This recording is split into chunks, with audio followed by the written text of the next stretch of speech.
నమస్కారం అండి, welcome to future fortune channel. ఈ వీడియోలో మనం మీన లగ్నం వారి జీవితం ఎలా ఉంటుంది. బేసిక్గా మీన లగ్నం అనేది కాలపురుషుడి చక్రంలో 12వ భావం. అందుకని మన కాలపురుషుడి చక్రం అనేది మేష లగ్నం నుంచి స్టార్ట్ అవుతుంది. సో ఈ కాలపురుషుడి చక్రాన్ని బేస్ చేసుకొని మనం అన్నీ కూడా మాట్లాడుకుంటూ ఉంటాం. ఎందుకంటే ఇది ప్రతి ఒక్కరికి యూనివర్సల్ లగ్నం అన్నమాట ఇది. సో దానివల్ల ఏంటంటే మీకు కరెక్ట్గా దీన్ని బేస్ చేసుకొని మన యొక్క లగ్నాన్ని కానీ కరెక్ట్గా డీకోడ్ చేయగలిగితే మన జీవన విధానం అనేది ఎలా ఉంటే బాగుంటుంది, ఎలాంటి వారు మన జీవితంలో ప్రవేశిస్తారు అంటే భాగస్వామిగా కావచ్చు, తమ్ముడుగా కావచ్చు, తండ్రిగా కావచ్చు, తల్లిగా కావచ్చు, వాళ్ళ యొక్క లక్షణాలు ఏ విధంగా ఉంటాయి, సో వాళ్ళ వల్ల మనం బెనిఫిట్ అవుతామా లేదా బాధపడతామా లేదా అనేది ఇంకా మీ యొక్క ఆ రాశ్యాధిపతులను బట్టి అవి ఉన్న పొజిషన్ బట్టి మనం చెప్పాల్సి ఉంటుంది, ఆ భావాధిపతులను బట్టి. బట్ బేసిక్గా ఎటువంటి అక్కడ ఏ గ్రహాలు లేకపోతే, ఆ భావంలో ఏ గ్రహాలు లేకపోతే మీకు ఆ రాశి యొక్క లక్షణాలు ఆ యొక్క కారకత్వాలతో ఉంటాయన్నమాట. ఇప్పుడు మీన లగ్నానికి 4వ భావం అనేది తల్లి స్థానం. అంటే ఎవరికైనా ఏ లగ్నానికైనా 4వ భావం తల్లి స్థానం అంటారు. సో మీకు తల్లి స్థానము అనేది అక్కడ 4వ ఇంట్లో ఏ గ్రహాలు లేకపోతే, ఏ గ్రహాలు చూడకపోతే, లేదు ఏ గ్రహం యొక్క దృష్టి దాని మీద అంటే స్పెషల్ ఆస్పెక్ట్ కావచ్చు, ఏదైనా కావచ్చు, అప్పుడు మనం ఏ విధంగా ఉండొచ్చు మీ తల్లి గారి యొక్క స్వభావం అనేది కొంచెం ఆ రాశిని బట్టి చెప్పవలసి ఉంటుంది, ఆ రాశి లక్షణాలు. ఇప్పుడు ఎలా అంటే ఇప్పుడు మీన లగ్నం ఫస్ట్ మీ యొక్క లగ్నం నుంచి తీసుకుందాం. అంటే కాలపురుషుడి చక్రంలో ఇది 12వ భావం అయింది మీనరాశి అనేది. సో 12వ భావం కాబట్టి మీ జీవితంలో ఎక్కువగా దేని చుట్టూ తిరుగుతూ ఉంటుంది అంటే కరెక్ట్గా మీ లైఫ్ మొత్తానికి సూత్రం అనేది మీ లగ్నమే. సో మీ లైఫ్లో ఇది మెయిన్ కోర్సుగా ఖచ్చితంగా ఉంటుంది. మీరు ఎంచుకున్న లగ్నం మీ జీవితంలో మీ యొక్క కర్మలన్నీ దగ్ధమైపోయి మీరు ఆత్మవైపుగా ప్రయాణించే క్రమంలో ఈ మీన లగ్నం అయితేనే బాగుంటుంది అని అనుకొని పుట్టడం వల్ల డెఫినెట్గా మీరు ఈ మీన లగ్నంకున్న క్వాలిటీసు మీలో రిఫ్లెక్ట్ అవుతూనే ఉంటాయి. మీరు అటువైపుగా ఆలోచిస్తూనే ఉంటారు ఎప్పుడు కూడా. సో బేసిక్గా మనం దీన్ని ఎలా కనుక్కోవచ్చు అని అంటే ఈ 12వ భావానికి సంబంధించిన కారకత్వాలు మనకి ఐడియా ఉండాలి. 12వ భావం అనగానే మామూలుగానే మోక్షస్థానం అని అంటారు, వ్యయభావము అంటే లాసెస్ ప్లేస్ అంటారు, ఖర్చు స్థానం, తర్వాత అంటే లోన్లీనెస్ అంటే ఒంటరితనాన్ని, అంటే మోక్షం అనేది ఎప్పుడు కూడా నలుగురిలో కూర్చొని చేసుకునే పరిస్థితి కాదు కదా. ఒక స్పెషల్ పర్పస్ కోసం మనం ఒక పనిని సాధించాలనుకుంటే దాని గురించి 12వ భావమే చూస్తారు. సో ఇట్లా అంటే దాని యొక్క నేచురల్ క్వాలిటీ ఏంటంటే మీ యొక్క అహంకారము అనేది ఏదైతే ఉంటుందో అక్కడ లాస్ అయిపోతుంది ఆ 12వ భావంలో. అంటే అది ఒక రకంగా చెప్పాలంటే 12వ భావము మీ 9వ భావానికి, ఎవరికైనా 9వ భావం అంటే మీ యొక్క బిలీఫ్ సిస్టము, ధర్మము అని అంటుంటారు. దాని యొక్క హౌస్ అంటే దానికి 4వ భావం అనేది ఈ 12వ భావం అవుతుంది. అందుకని ఇది టెంపుల్ అంటే ఈ ధర్మాన్ని ప్రతిష్ఠించే పరిస్థితిలో మనం ఒక దేవుడి రూపంలో విగ్రహ ప్రతిష్ఠ చేసి మనం పూజిస్తుంటాం. సో అందువల్ల ఏమవుతుందంటే ఈ 12వ భావం అనేది టెంపుల్లా కూడా తీసుకుంటారు. సో మనం ఒక స్పెసిఫిక్గా ఒక పర్టికులర్ టైంకి దేవుడి దగ్గరికి వెళ్ళి దండం పెట్టుకొని పూజ చేసుకొని వస్తుంటాం. అట్లా ఒక స్పెషల్ పర్పస్ అనే పాయింట్ కూడా 12th హౌస్ చూపిస్తుంది. సో రెజువనేషన్, మనం ఆ ప్లేస్లో ఖచ్చితంగా మళ్ళా కొత్తగా ఒక ఎనర్జీ మనలో ప్రవేశించినట్టుగా ఫీల్ అవుతాం అన్నమాట. సో 12th హౌస్లో ఇన్ని రకాలు ఉన్నాయన్నమాట. అంటే ఇట్లా మనం బాడీలో మళ్ళా నెగిటివ్ ఎనర్జీ పోయి పాజిటివ్ ఎనర్జీ వచ్చే ఒక ప్రాంతాలు ఉంటాయి. కొన్ని ఎనర్జీ హీలింగ్ సెంటర్స్ ఉంటాయి, తర్వాత హాస్పిటల్స్ ఉంటాయి, బాడీ పరంగా అయితే హాస్పిటల్స్ ఉంటాయి, మానసికంగా అయితే ఆశ్రమాలు ఉంటాయి. సో ఇవన్నీ కూడా 12th హౌస్. సో ఈ మీన లగ్నం అందులో పుట్టిన వాళ్ళకి ఇవన్నీ కూడా జీవితంలో ఖచ్చితంగా మెయిన్ రోల్ పోషిస్తాయి. అంటే ఒకటి వీళ్ళు పుట్టడమే, ఒకవేళ వీళ్ళు గుడికి దగ్గరగా పుట్టుండొచ్చు, లేదు ఏదైనా ఇతను ఖచ్చితంగా జీవితంలో పరాయి దేశాలతో ఎక్కువగా లింక్ ఉండొచ్చు. ఫారిన్ కంట్రీస్ అంటారు కదా 12th ప్లేస్ని. సో ఎంఎన్సి కంపెనీస్ కావచ్చు, సో హాస్పిటల్స్ కావచ్చు, జైళ్ళు కావచ్చు, లేదా ఆశ్రమాలు కావచ్చు, లేదు మీరు ఎక్కువగా ఒక ఫండ్ అంటే ఎక్కువగా మనం కొన్ని ఖర్చు పెట్టే కొద్దీ జీవితంలో డబ్బులు పుడుతూ ఉంటాయంటారు చూసారా, కొన్ని బిజినెస్లు ఉంటాయి. సో అలాంటి బిజినెస్ లావాదేవీలు ఎక్కువగా ఉండొచ్చు. సో ఇటువంటి మీన లగ్నాన్ని మనం ఎలా డీకోడ్ చేయాలి ఈ లగ్నానికి అధిపతి గురువు. ఈ రాశిలో 3 నక్షత్రాలు ఉంటాయి. పూర్వభద్ర 4వ పాదము, ఉత్తరాభద్ర, రేవతి. సో ఈ 3 నక్షత్రాలకు అధిపతులు ఎవరెవరో చూద్దాం మనం. గురువు, శని, బుధుడు. సో మీరు ఒకవేళ ఉత్తరాభద్ర లగ్నంలో పుట్టారనుకోండి. సో ఉత్తరాభద్ర లగ్నంలో పుట్టితే ఈ శని యొక్క పొజిషన్ బట్టి మీ యొక్క జీవితం, మీ యొక్క ఆలోచన విధానం అనేది ఎంత బాగా క్వాలిటీగా మీరు అనుకున్న విధానంలో వెళ్ళగలుగుతున్నారనేది చూడొచ్చు. సో ఒకవేళ మీది రేవతి లగ్నంలో పుట్టారనుకోండి, డెఫినెట్గా బుధుడి యొక్క పొజిషన్ అనేది జాతకంలో చూడాలి. అప్పుడే మీరు కరెక్ట్గా మీరు ఎంచుకున్న జీవితం అనేది కరెక్ట్గా పోతున్నట్టు మీరు ఫీల్ అవ్వగలరు. లేదండి బాగలేదు అని అంటే దాని అర్థం ఏంటంటే మీరు ఎంచుకున్న జీవితమే కానీ సరైన డైరెక్షన్లో లేనందువల్ల, సరైన ఆలోచన విధానం చేయనందువల్ల మళ్ళీ అధోగతి పాలవుతూ వస్తారు, మోక్ష మార్గానికి దూరం అవుతారు. ఇది కొంచెం డీప్గా అనాలిసిస్ చేస్తే కొంచెం బాగా అర్థమవుతుంది మనకి. ఎందుకంటే మీన లగ్నంలో చాలామంది పుట్టుంటారు. అందరూ యోగులు కాలేరు, అందరూ భోగులు కాలేరు. ఈవెన్ బెడ్ కంఫర్ట్స్ కూడా మనకి 12వ రాశిని అంటే మీన రాశినే ఇచ్చున్నారు. అక్కడ శుక్రుడు ఉచ్చస్థితి పొందుతాడు. అక్కడ ఓన్లీ భావాలు, అనుభవాలే ఉంటాయన్నమాట ఎక్కువగా. సో అనుభవాలు, భావాలు అంటే ఎక్కువగా ఇమాజినేటివ్ సుఖాలు. అంటే కొంతమంది రైటర్స్ ఉంటారు, వీళ్ళు బాగా ఊహించుకొని రాస్తుంటారు. సో ఈ టైప్ ఆఫ్ క్వాలిటీ కూడా ఈ మీనరాశిలో ఉంది. సో ఈ మీనరాశిని ఇన్ని రకాలుగా మనం చూసినప్పుడు ఈ లగ్నంలో ఒక వ్యక్తి జన్మిస్తే ఇతనిలో ఏంటి, ఇతను ప్రాక్టికల్గా పరాయి ఊర్లకు వెళ్ళిపోయి కాంట్రాక్టర్ అయిపోయి అక్కడ బాగా సంపాదిస్తాడా, లేదు ఒక రైటర్ అయిపోయి బాగా సంపాదిస్తాడా? ఎందుకంటే బుధుడు పొజిషన్ బట్టి రైటర్ అవ్వచ్చు, శని పొజిషన్ బట్టి కాంట్రాక్టర్ అవ్వచ్చు, ఈవెన్ గురువు పొజిషన్ బట్టి అంటే పూర్వభద్ర 4వ పాదంలో లగ్నం ఉంటుంటే అతను గురువు పొజిషన్ బట్టి ఒక గురువు ఆశ్రమాన్ని స్థాపించవచ్చు. సో ఇన్ని రకాలుగా మనం మాట్లాడుకోవాలి. సో బేసిక్గా ఏంటంటే మీన లగ్నంలో ఇట్లా పుట్టినందువల్ల మీరు యొక్క దేహదారుఢ్యం కావచ్చు, ఎనీథింగ్ అంటే ఈ యొక్క కేర్ ఫ్రీ యాటిట్యూడ్ అనేది మీ యొక్క బాడీ తీరుతెన్నుల్లో కనిపిస్తుంటుంది. అది అంటే ఒక రకమైన జోవియల్ నేచర్. బాడీ పట్ల అంత ఫుల్గా ధ్యాస పెట్టేది అనేది ఉండకపోయినా మైండ్ ఎక్కువగా రిఫైన్డ్ థింకింగు, లైఫ్ పట్ల ఒక రకమైన అంటే మనం వేరే ప్లానెట్ నుంచి ఏమన్నా వచ్చామా అన్న ఒక రకమైన భావన, ఇవన్నీ కూడా మీనరాశిలో ఉంటాయి. సో ఇది బేసిక్గా మీనరాశి గురించి ఇంత మాట్లాడుతున్నానంటే ఒక్కొక్క రాశి ఇది ఫైనల్ లగ్నం. ఇది మామూలుగా ఈ లగ్నం అనేది మన కాలపురుషుడి చక్రంలో 12వ భావం అయింది. సో మీరు మీ జీవితంలో డెఫినెట్గా జన్మస్థానం నుంచి దూరంగా వెళ్ళే పరిస్థితి లేదు. ఏది కరెక్ట్గా మీరు మీ ఆలోచన విధానము ఎప్పుడు కూడా ఒక డిఫరెంట్గా ఉండడం, వేదాంత ధోరణితో ఆలోచించడం, కొంచెం నలుగురికి ఉపయోగపడి తను బాగుండి నలుగురికి ఉపయోగపడాలనే ఒక తపన. అఫ్కోర్స్ తనది అనేది కొంచెం తక్కువే ఉంటుంది. సో త్యాగ నిరతి, త్యాగ భావన అంటుంటారు. సో ఈ భావనలన్నీ వీళ్ళలో ఎక్కువగా కనిపిస్తుంటాయి. సో రెండో ఇల్లు మీ కాలపురుషుడి చక్రంలో అది ప్రథమ భావం అయింది, మేషరాశి అయింది. కుటుంబ స్థానము, మీ వాక్కు స్థానము, మీరు తినే తిండి స్థానము. సో ఇవన్నీ కూడా మనం ఎట్లా దీన్ని డీకోడ్ చేయాలి? మీరు తినే తిండి కుజుడికి సంబంధించింది కాబట్టి, కుజుడు హీట్ సంబంధించిన ప్లానెట్ కాబట్టి వేడి వేడి పదార్థాలు తినడానికి ఇష్టపడే వ్యక్తులు ఉండొచ్చు. తర్వాత మనకి మాట్లాడే మాట కూడా కొంచెం ఒక్కోసారి ఫోర్స్ఫుల్గా అంటే ఒక రకమైన అథారిటేటివ్ వాయిస్గా ఉండొచ్చు. ఎందుకంటే కుజుడు అంటే మిలిటరీ లాగా అనమాట, ఒక రకంగా పోలీసే కదా. సో ఈ అథారిటేటివ్ వాయిస్ అనేది కూడా అక్కడ కనిపించే అవకాశాలు ఉంటాయి. ఈవెన్ మీ మైండ్ సెట్ ఏమో ఒక మంచి విశాలమైన దృక్పథం ఉన్న వ్యక్తిత్వం అయినా కూడా వాక్ విషయంకి వచ్చేటప్పటికి అది కొంచెం రకమైన కమాండేటింగ్ నేచర్ ఉన్న వాయిస్ అయి ఉండొచ్చు. సో ఈ కమాండింగ్ నేచర్ అనే పాయింట్ వచ్చినప్పుడు మళ్ళీ అవునండి మాట కటువుగా ఉన్న మనసు మెత్తనండి అతంది అని అంటుంటారు చూసారా, అట్లా. సో ఏదేమైనా ఈ డీకోడ్ చేసేటప్పుడు చాలా జాగ్రత్తగా చేయాలి. ఈ కుటుంబంలో కుజుడు ఉన్నందువల్ల కుటుంబంలో తగాదాలు ఎక్కువగా, అంటే బ్రదర్స్ మీ యొక్క ధన సంపాదన విషయంలో కుజుడు బ్రదర్స్ అండ్ కారకుడు కదా. సో మీకు 9th లార్డ్ కూడా కుజుడే అయ్యాడు కాబట్టి, యోగ కారకుడు అయ్యాడు కాబట్టి, జనరల్గా యోగ కారకుడు అంటే రాజయోగ కారకుడు కాదు, యోగ కారక ప్లానెట్ అది. ఎందుకంటే దానికి ఏమీ కోణాధిపత్యం ఉంది కానీ కేంద్రాధిపత్యం లేదు.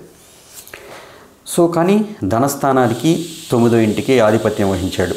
సో మీ యొక్క ధన సంపాదన విషయంలో మీ ఫాదర్ యొక్క లీనియేజ్ ఏదైతే ఉంటుందో, ఆయన వ్యవసాయదారుడైతే ఆ పొలం దాన్ని లీజుకు చేయడమో లేకపోతే సంథింగ్ ఎవరికైనా ఇచ్చేయడమో, మొత్తానికి మీ ఫాదర్ చేసే యొక్క ఇది మీ దాంట్లో కూడా మీ యొక్క ధనాన్ని రిఫ్లెక్ట్ చేస్తుందన్నమాట. ఎందుకంటే ధనస్థానానికి ఫాదర్ స్థానానికి అధిపతి ఆయనే. సో మీరు గుడులకి ఖర్చు పెట్టే విషయంలో మీరు ఎంత గుడ్లకి బాగా దాన ధర్మాలు, ఎందుకంటే మీకు కాలపురుషుడి చక్రంలో అష్టమ భావం అనేది మీ యొక్క 9th ప్లేస్ అయింది.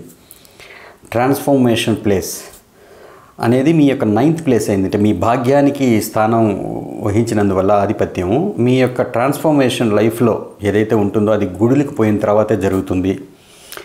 ఏదైనా ఒక స్పెసిఫిక్ టెంపుల్కి వెళ్ళిన తర్వాత నుంచి మీ లైఫ్లో ఒక మంచి మార్పులు అనేవి కనపడే అవకాశాలు ఉంటాయి, భాగ్యోదయం కలిగే అవకాశాలు ఉంటాయి.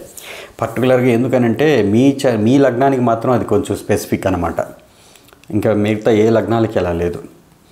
అష్టమ భావమే భాగ్యస్థానం అయింది. మిథున లగ్నానికి కూడా ఉంది, కానీ ఇది కాలపురుషుడి చక్రంలో అష్టమ భావం ఇది. సో ఓవరాల్గా ఏంటంటే మీ యొక్క జీవితంలో టెంపుల్స్ విజిట్ కానీ నిత్యం అనేది ఉండనే ఉండాలి. డెఫినెట్గా ఏదో ఒక టెంపుల్, అప్పుడే మీ యొక్క ఫైనాన్షియల్ స్టేటస్ ఇంప్రూవ్మెంట్ అనేది జరిగే అవకాశాలు ఉంటాయి. సరే, ఓవరాల్గా ఏంటంటే టెంపుల్స్తో ముడిపడింది. తర్వాత మీ యొక్క అష్టమం అనేది కాలపురుష చక్రంలో అష్టమ భావం అనేది మీ 9th హౌస్ అయింది. అంటే మీరు ఏదైనా ఒక స్పెసిఫిక్గా ఒక యూనిట్ పెట్టి, అంటే నలుగురికి ఉపయోగపడే ఉపాధి కల్పించే ఒక జీవితాన్ని సాధించడం, అంటే ఈ అష్టమ భావమే 9th హౌస్. ఎందుకంటే జ్యోతిష్కులు కూడా దీని కిందకి రావచ్చు. ఆఫ్కోర్స్ వీళ్ళు ఒక ఇన్స్టిట్యూట్ లాగా పెట్టచ్చు, ఇతనే టీచర్ అవ్వచ్చు. సో ఇట్లా అది కూడా వస్తుంది మనకి, దాని ద్వారా ధనం సంపాదించడం. సో మీరు బేసిక్గా ఏంటంటే మీ కుటుంబంలో కుజుడి యొక్క పాత్ర ఎక్కువగా ఉన్నందువల్ల మీ కుటుంబంలో ఎక్కువ మంది భూమిని నమ్ముకొని వ్యాపారాలు చేసేవాళ్ళు కావచ్చు, వ్యవసాయం చేసేవాళ్ళు కావచ్చు, తర్వాత కుజుడికి సంబంధించిన ఇంకా ఏమున్నాయి, డాక్టర్స్ ఉన్నారు, ఇంజనీర్స్ ఉన్నారు. బట్ కానీ ఎలక్ట్రికల్ పవర్ అనేది కూడా కుజుడికి సంబంధించిందే. అంటే మీ కుటుంబంలో ఎవరో ఒకరు ఆ విధమైన ప్రొఫెషన్స్లో ఉండే అవకాశాలు ఉంటాయి. డెంటిస్ట్, ఈవెన్ డెంటల్ అనేది కూడా కుజుడికి సంబంధించిందే. సో ఇట్లా మనం ఆలోచించవచ్చు. సో 3వ భావం అనేది మీ యొక్క సోదరీమణుల స్థానం. అంటే మీకు తమ్ముళ్ళు కానీ చెల్లెళ్ళు కానీ వాళ్ళు కొంచెం చూడడానికి బాగుంటారు, ఎందుకంటే అది శుక్రుడి ఇల్లు కాబట్టి. ఇది కాలపురుషుడి చక్రంలో 2వ ఇల్లు కాబట్టి మీ యొక్క అది 3య స్థానం అయింది కాబట్టి మీ ధన సంపాదన కోసం ఒక ప్లేస్ మారాలి డెఫినెట్గా అనేది మీరు ప్లేస్లు మారుస్తూ పోతున్నప్పుడల్లా మీ ఫైనాన్షియల్ ఇంప్రూవ్మెంట్స్ అనేవి జరుగుతూ ఉంటాయి అనేది చెప్పచ్చు. మీ ప్రయాణాలు అనేవి మీ జీవితంలో డెఫినెట్గా మీ యొక్క ఫైనాన్షియల్ స్టేటస్లో ఒక భాగం అయి ఉండొచ్చు. సో తర్వాత మీ యొక్క బ్రదరు కూడా ఫైనాన్షియల్గా మంచి రిసోర్స్ఫుల్ కూడా అవ్వచ్చు, మంచి పొజిషన్ కూడా వెళ్ళచ్చు, చెప్పలేం. అది కూడా అవకాశాలు ఉన్నాయి. ఎందుకంటే శుక్రుడు కాలపురుషుడి చక్రంలో 2వ భావం అయింది, అది వృషభం అనేది. సో అది మెయిన్. ఈ 3rd lord and 8th lord కూడా ఆయనే అయ్యాడు.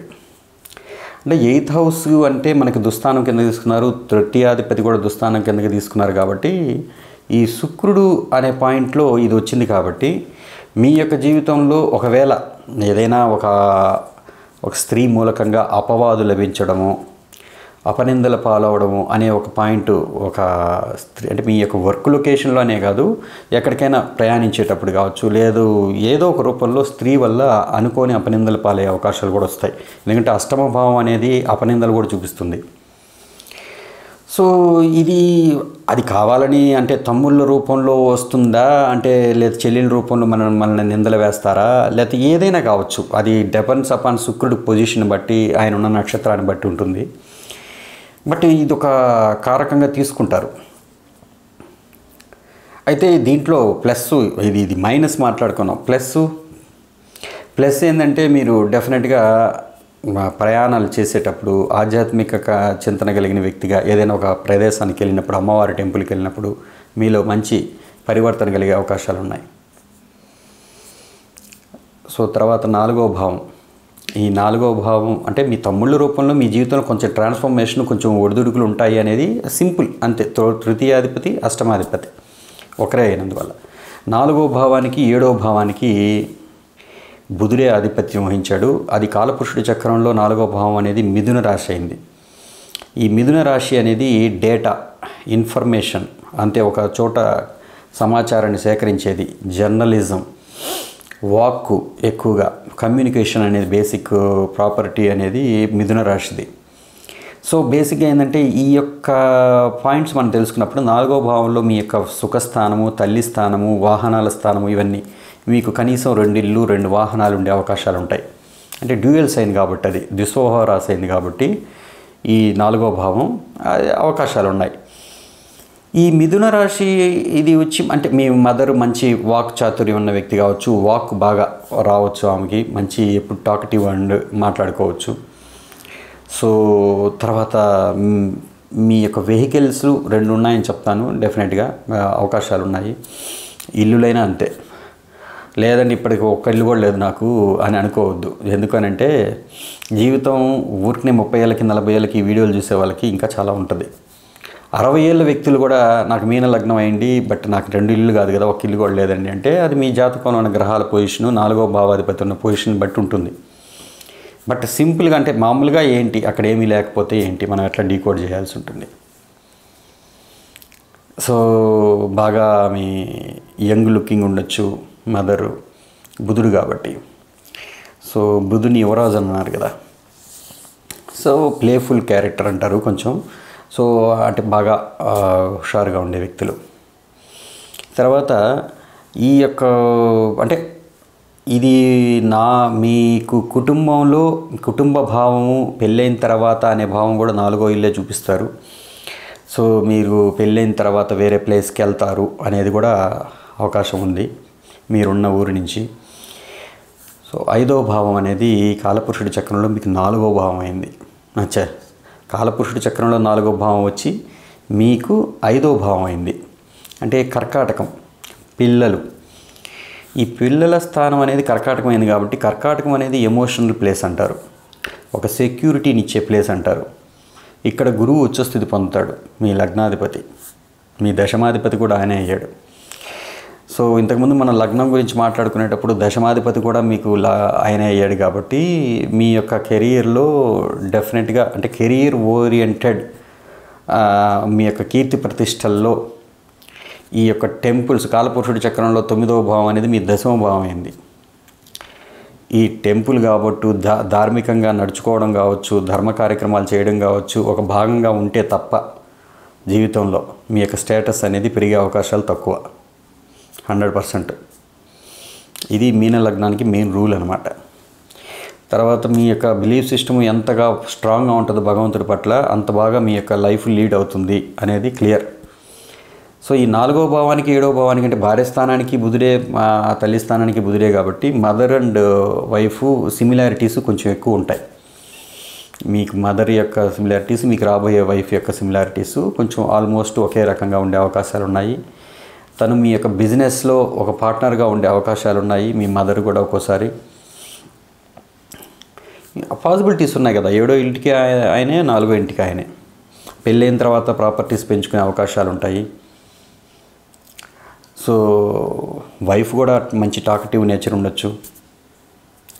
సో ఈ 5వ భావం అనేది ఎమోషనల్ ప్లేస్ కాబట్టి వీళ్ళ విషయంలో ఇక్కడ మంచి గ్రహాలుండి బాగుంటే తప్ప ఇక్కడ మాత్రం కొంచెం ఎమోషనల్ అటాచ్మెంట్ అనేది ఉండనే ఉంటుంది. కానీ కొంతమందికి ఏంటంటే ఈ చంద్రుడు ఉన్న పొజిషన్ బట్టి వాళ్ళకి ఎంత అటాచ్మెంట్ ఉందనేది మనం చెప్పుకోవచ్చు. చంద్రుడు 6, 8, 12 పొజిషన్స్లో ఉంటే ఒక్కోసారి ఇబ్బంది. అంటే ఒకవేళ వీళ్ళకి అటాచ్మెంట్ ఉన్నా వాళ్ళకి దూరంగా వీళ్ళు పెరగచ్చు, అంటే పిల్లలు. సో కానీ ఓవరాల్గా ఎమోషనల్ అటాచ్మెంట్ అయితే ఉండనే ఉండాలి, ఎందుకంటే ఆయన కర్కాటకం కాబట్టి చంద్రుడు. సో 6వ భావం శత్రు రోగ రుణస్థానం. ఇది మీకు కాలపురుషుడి చక్రంలో 5వ భావం అనేది మీకు శత్రు రోగ రుణస్థానం అయింది. అది చూడండి ఇప్పుడు ఇది ఎట్లా దీన్ని డీకోడ్ చేయాలి మనం. ఇప్పుడు ఏంటంటే మీరు ఏదో రుణం ఉండి మీ పిల్లలు పూర్వజన్మలో శత్రువులైనా అయింది 6వ ఇంటికి 5వ ఇంటికి లింక్ ఏర్పడిపోతే కొంత పిల్లల రూపంలో కొంత సఫరింగ్ ఉంటుంది అనేది మనకు తెలుసు. అది ఏదో ఒక రూపంలో ఉంటుంది, వాళ్ళకి పెళ్ళిళ్ళ విషయంలోనో, వాళ్ళ ఆరోగ్య విషయంలోనో, తర్వాత వాళ్ళ కెరీర్ పాయింట్ ఆఫ్ వ్యూలోనో కొంత సఫరింగ్ ఉంటుంది మనకి మైండ్లో. అది ప్రారంభం కొద్దీ మనం అనుభవించాల్సి ఉంటుంది అనే పాయింట్ కూడా మనకి ఒక్కోసారి అనిపిస్తుంటుంది. కానీ 6వ భావానికి ఈయన పంచమ భావం అయ్యాడు కాబట్టి మీ యొక్క నాలెడ్జ్ పూర్వజన్మ గురించి వచ్చిన ఇది కొంత ఈ శత్రువుల్ని ఎదుర్కోవడంలో అవతల వాళ్ళకి మీ గురించి కొంచెం మంచి అంటే అది భయమైనా కావచ్చు, వాట్ ఎవర్ ఇట్ ఈజ్ మీకున్న పరిచయాల వల్ల కావచ్చు, అవతల వాళ్ళు కొంచెం భయపడడం అనేది జరగచ్చు ఒక్కోసారి. సో దానివల్ల ఏంటంటే మీకు కొంచెం శత్రువులు తగ్గే అవకాశాలు ఉంటాయి. ఇదే కాలపురుషుడి చక్రంలో ఈయన పంచమ భావం అయినాడు కాబట్టే మీ పిల్లలు కూడా ఒక 6th హౌస్ క్యారెక్టరిస్టిక్స్ అంటే వాళ్ళు కెరీర్లో అది మెయిన్ రోల్ పోషించవచ్చు. అంటే కొంతమంది డాక్టర్స్ అవుతారు, కొంతమంది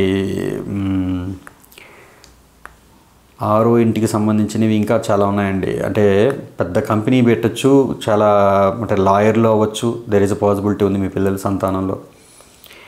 సో వాళ్ళ చదువుల్లో అది ఒక మెయిన్ భాగం కూడా అవ్వచ్చు. సరే, మీకు ఆ తర్వాత చూస్తే మనది సప్తమ భావం వచ్చి కాలపురుషుడి చక్రంలో 6వ భావం. చూడండి, ఈ 6వ భావం అనేది మీ సప్తమ భావం అయింది. మీ పార్ట్నర్స్లో ఎవరో మీ పూర్వజన్మలో శత్రువు మీ పార్ట్నర్గా రావచ్చు,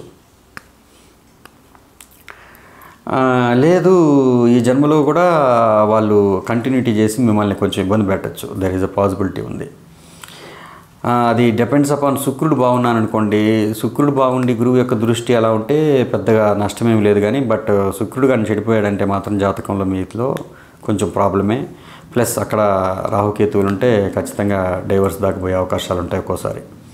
సో అఫ్కోర్స్ ఇవన్నీ కూడా రుణానుబంధాలు అంటారు చూసారా, అలాగే తీసుకోవాల్సిందే మనం. సో ఓవరాల్గా ఒకవేళ మీ వైఫ్ లాయర్ అయి ఉండొచ్చు, లేదు తను CA చదువు ఉండొచ్చు, లేదంటే బాగా లెక్కలు బాగా అంటే ధనార్జన విషయంలో, ధనాన్ని సేకరించే విషయంలో బాగా తెలివితేటలు ఉండొచ్చు. దేర్ ఈజ్ అ పాసిబిలిటీ ఉంది డెఫినెట్గా.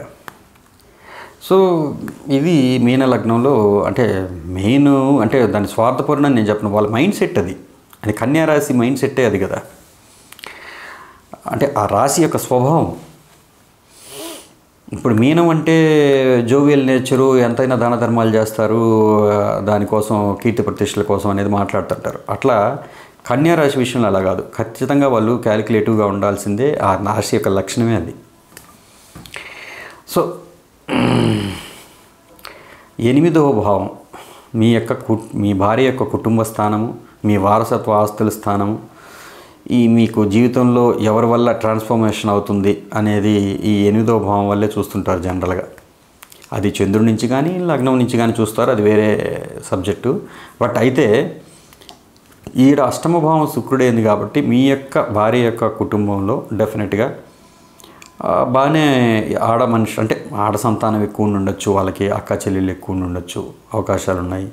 అన్నదమ్ముళ్ళు ఉన్నా కూడా వాళ్ళు కూడా ఆ నేచర్ ఉండొచ్చు, అంటే సాత్వికమైన స్వభావం ఉన్నవాళ్ళు. తర్వాత ఆ కళాకారులు అని నేను చెప్పను కానీ బట్ ఏదో ఒక రూపంలో మీకు స్త్రీ సంపాదన లేకపోతే స్త్రీలకు మూలకంగా మీకు కొంచెం కలిసి రావడం అనేది కొన్నిసార్లు జరుగుతుంది. ఇంతకుముందు అవమానం కూడా జరుగుతుందని చెప్పాను. రెండూ ఉన్నాయి దీంట్లో మీకు.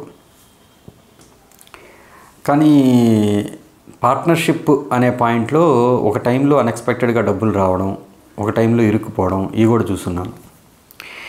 సో అది డిపెండ్స్ అపాన్ దశలను బట్టి ఉంటుంది. బట్ రెండు జరుగుతాయి జీవితంలో, ఒకసారైనా జరుగుతాయి అవి. మీ 9వ భావం మీ యొక్క లక్ భాగ్యోదయం అనేది ఇంతకుముందే చెప్పినట్టుగా 2వ భావానికి 9వ భావానికి లింక్ ఒకటే కుజుడు కాబట్టి మీ భాగ్యోదయం అనేది ఇది కాలపురుషుడి చక్రంలో 8వ భావం అయింది కాబట్టి 8వ భావం అంటే భూమి కింద ఉన్న వస్తువుల ద్వారా ధనం సంపాదించడం, లేదు కోర్టులో కేసులు అంటే వాదించే లాయర్స్ అవ్వడం ద్వారా, లేదు భూమి కింద ఉన్న వస్తువుల ద్వారా సంపాదించడం వల్ల కావచ్చు, అంటే పెట్రోల్ బంక్స్. సో వీటి వల్ల ధనం సంపాదించే అవకాశాలు ఉంటాయి. లేదు 8వ భావం అనేది జ్యోతిష్కుల స్థానం కాబట్టి మీరు జ్యోతిష్యం ద్వారా ధనం సంపాదించే అవకాశాలు ఉంటాయి. ఈవెన్ అది మామూలుగా అయితే డాక్టర్స్ పాయింట్ ఆఫ్ వ్యూలో ఆలోచిస్తే అది కొంచెం సర్జన్ అవి కూడా సంపాదించే అవకాశాలు ఉన్నాయి. సో ఇట్లా తాంత్రిక్ అనే ప్రాక్టీసెస్ చేసి దాని ద్వారా మనుషులకి జబ్బులు తగ్గించే వాళ్ళు ఉంటారు. ఇది 8వ భావమే కాలపురుషుడి చక్రంలో. ఇది భాగ్యోదయం అయింది మీకు. సో మీ ఫాదరు గురించి మాట్లాడాలి అని అంటే ఆ కాలపురుషుడి చక్రంలో 8వ భావం ఫాదర్ ప్లేస్ అయింది కాబట్టి మీ ఫాదర్ మీ జీవితంలో మెయిన్ ట్రాన్స్ఫర్మేషన్ ఒక సోర్స్ అవుతారు. అతని యొక్క క్యారెక్టర్ వల్ల కావచ్చు, అది ఏదైనా కావచ్చు, మొత్తానికి మీలో ఒక భాగ్యోదయం కలిగేదానికి అతను ఒక మెయిన్ ఎలిమెంట్ కూడా అవ్వచ్చు. మీ బిలీఫ్ సిస్టాన్ని బాగా ఇన్ఫ్లుయెన్స్ చేసే వ్యక్తి అయి ఉండొచ్చు. అంటే అతను కూడా ఆ టైప్ ఆఫ్ మైండ్ సెట్ ఉన్న వ్యక్తి. కొంచెం కొంతమంది జీవితాల పరివర్తన తీసుకెళ్ళి రాగలిగేంత వ్యక్తిత్వం ఉండొచ్చు. సో ఇదొకటి. తర్వాత 10వ భావం అనేది ఇంతకుముందే చెప్పినట్టు మీ లగ్నానికి 10వ భావానికి ఆధిపత్యం గురువే కాబట్టి డెఫినెట్గా ఈయన కాలపురుషుడి చక్రంలో బిలీఫ్ సిస్టమ్కి, అంటే మీ యొక్క నమ్మకానికి, మీ దైవ చింతనకి ఈయనే కారకుడు కాబట్టి మీ బిలీఫ్ సిస్టమ్ ఎంత బాగుంటుందో మీ యొక్క ఆలోచన విధానం అంత బాగుంటుంది. ఈ గురువు ఉన్న పొజిషన్ బట్టి మీ లైఫ్లో మీరు ఉన్న కీర్తి ప్రతిష్టలు అనేవి చెప్పచ్చు. బట్ కెరీర్లో మాత్రం డెఫినెట్గా మీరు పలానా వ్యక్తి పలానా చేశాడండి, ధర్మాన్ని పరిరక్షించడంలో కావచ్చు, ధర్మాన్ని ప్రతిష్ఠించడంలో కావచ్చు, పలానా గుడికి అతను ఇది చేశాడు, పలానా దాన ధర్మాలు చేశాడు, ఇట్లాంటి ఒక పేరు అనేది మీ జీవితంలో డెఫినెట్గా సంపాదించుకునే అవకాశాలు ఉంటాయి. సో ఇకపోతే 10వ భావం, 11వ భావం అంటే కాలపురుషుడి చక్రంలో మకరం అనేది 10వ భావం అవుతుంది. అది మీకు 11వ భావం అయింది. అంటే మీ యొక్క అంటే మీకు లాభాలు తెచ్చిపెట్టే లేకపోతే మీ జ్యేష్ఠ సోదరులు, లేకపోతే వీళ్ళల్లో కొంతమంది, అంటే ఈ 12వ భావానికి 11వ భావానికి ఆధిపత్యం ఆయనే కాబట్టి జ్యేష్ఠ సోదరులు లాస్ అయ్యే అవకాశాలు ఉంటాయి. అంటే మీకన్నా ముందు ఎవరైనా పుట్టి చనిపోయే అవకాశాలు ఉంటాయి. లేదు వాళ్ళు ఒకవేళ బతికుంటే వాళ్ళు మీకన్నా దూరంగా వెళ్ళి జీవించే అవకాశాలు ఉంటాయి.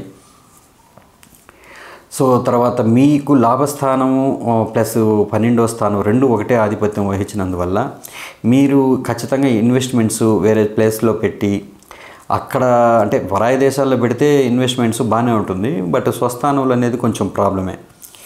సో పర్వాలేదు, బట్ అయినా నేను చెప్పొచ్చేది ఏంటంటే ఎంత డొనేషన్స్లో పెడితే అంత మీకు గెయిన్ అయ్యే అవకాశాలు ఉంటాయి. మీకు వచ్చిన సంపాదనలో అట్లీస్ట్ 10% మీరు డొనేషన్స్ చేస్తూ ఉంటే మీకు లాభాలు తిరిగి వచ్చే అవకాశాలు ఉంటాయి. ఎక్కువగా 11వ భావం అనేది కాలపురుష చక్రంలో 10వ భావం అయింది కాబట్టి మీకు కెరీర్ పాయింట్ ఆఫ్ వ్యూలో ఎక్కువగా నలుగురితో కలిపి చేసే బిజినెస్లు ఏవైతే ఉంటాయో, కానీ మీరేమో ఒంటరితనాన్ని ఇష్టపడే లగ్నం జనరల్గా, కానీ చేయవలసి వస్తే డెఫినెట్గా మీ కెరీర్లో కొంచెం సక్సెస్ అనేది రావాలి అని అంటే డెఫినెట్గా నలుగురిని కలుపుకొని కొంచెం చేసుకునే గ్రూప్ ఆర్గనైజేషన్, ఒక సంస్థను నడిపడం, అలాంటివి అయితే మీకు బాగా జీవితంలో ఖచ్చితంగా చేయాల్సి వచ్చే అవకాశం ఉంది మీ జాతకం ప్రకారం. అంటే ఏంటి, ఇప్పుడు ఒక ఆశ్రమాన్ని పెట్టాలి లేదా ఒక హాస్పిటల్ పెట్టాలి, 12 ఇలాంటి హాస్పిటల్ కూడా వస్తుంది కదా, దానికి కూడా ఒక మంచి టీం కావాలి కదా.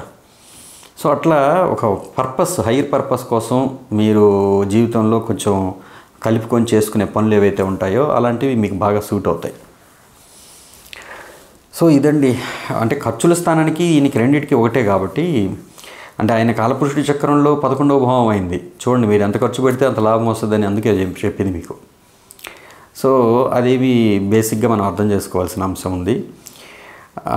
ఇది మేన లగ్నం వాళ్ళ గురించి మనము ఒక టూకీగా మాట్లాడుకుంటే ఇవి కొంతవరకే, ఎందుకనంటే ఏ గ్రహాలు లేకపోతే ఎలా దీన్ని డీకోడ్ చేయాలనేది ఈ వీడియోలో వివరించాను. తర్వాత మీ లగ్నానికి ఏ దశలు ఉపయోగపడతాయి, అంటే జీవితంలో మనం కొంచెం పర్వాలేదు, ఈ టైంలో ఈ దశలో బాగునిందండి, నాకు ఈ దశలో కొంచెం ఇబ్బందులు పడ్డాను. కోర్స్ ఎవరైనా ఏ దశలో అయినా కూడా కొంత ప్రాబ్లము, కొంత ఇది ఉంటుంది, బట్ తెలుసుకున్నందువల్ల ఏంటంటే కొంచెం ఊరట మనిషికి, దట్ ఈజ్ వాట్ హోప్ అంటారు. సో ఇదండి మీన లగ్నం వారి గురించి ఒక టూకీగా. నమస్కారం అండి, మీ రాజేష్.